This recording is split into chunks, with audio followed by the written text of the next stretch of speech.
La mucoviscidose. La mucoviscidose est qualifiée de maladie monogénétique car cette pathologie est due à une ou des mutations concernant un seul gène. C'est une maladie grave qui touche 6000 personnes en France. L'espérance de vie, qui était 5 ans dans les années 1960, atteint aujourd'hui 50 ans. Alors, quelle est la cause de cette maladie? Les organes creux du corps humain sont tapissés par des cellules qui sécrètent un mucus habituellement fluide. La mucoviscidose tire son nom du mucus anormalement visqueux sécrété par ces cellules, provoquant de graves dysfonctionnements. Au niveau pulmonaire, l'accumulation du mucus dans les bronches provoque des difficultés à respirer, entretient des infections et à la longue détruit le tissu pulmonaire.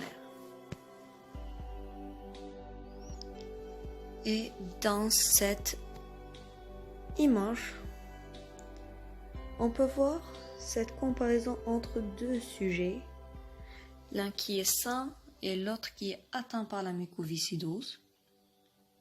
On peut voir que les bronchioles chez un sujet qui est atteint sont tapissées par la mucus et cette dernière bloque le transport de l'air du milieu extérieur vers le corps d'un sujet qui est atteint par la mucoviscidose. Et au fur et à mesure, on peut voir que le sang est aussi mélangé avec le mucus. Alors, elle détruit aussi le tissu pulmonaire.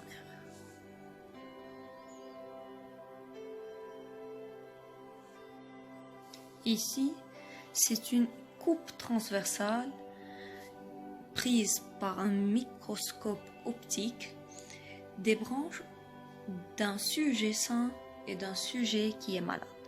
Et on peut faire une petite comparaison de la lumière de la branche chez ces deux sujets. Et on peut voir comment chez un sujet atteint, la lumière de la branche est totalement obscurée par du mucus.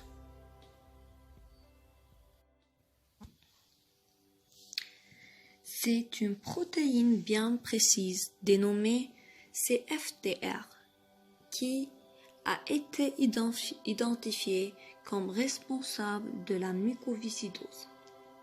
Après sa production dans le cytoplasme des cellules sécrétrices, cette protéine s'implante dans la membrane.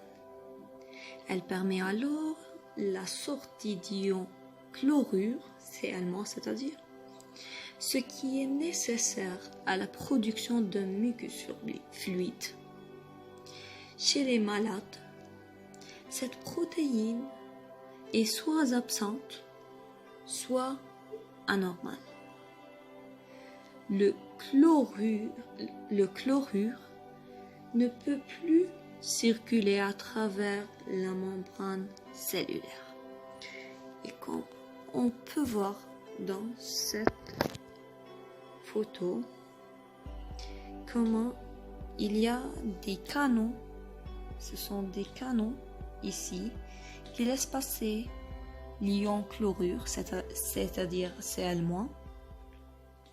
Et on peut voir ici comment chez un sujet qui est atteint, c'est-à-dire une personne malade, cette protéine est anormale, alors elle ne laisse pas passer les ions Cl- de cytoplasme des cellules sécrétrices vers la paroi des cellules des organes creux. Ici, c'est un modèle moléculaire de la protéine CFTR. Alors, quand on dit protéine, c'est un ensemble d'acides aminés, comme on sait.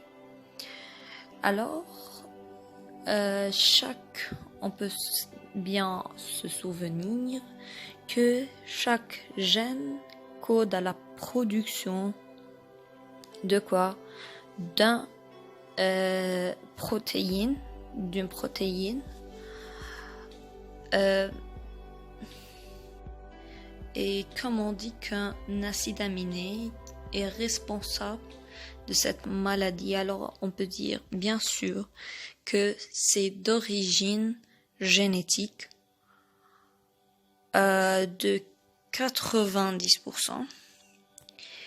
Et à partir de la comparaison partielle de 3 allèles du gène CFTR, on peut voir des mutations qui sont concernées par l'apparition de cette maladie.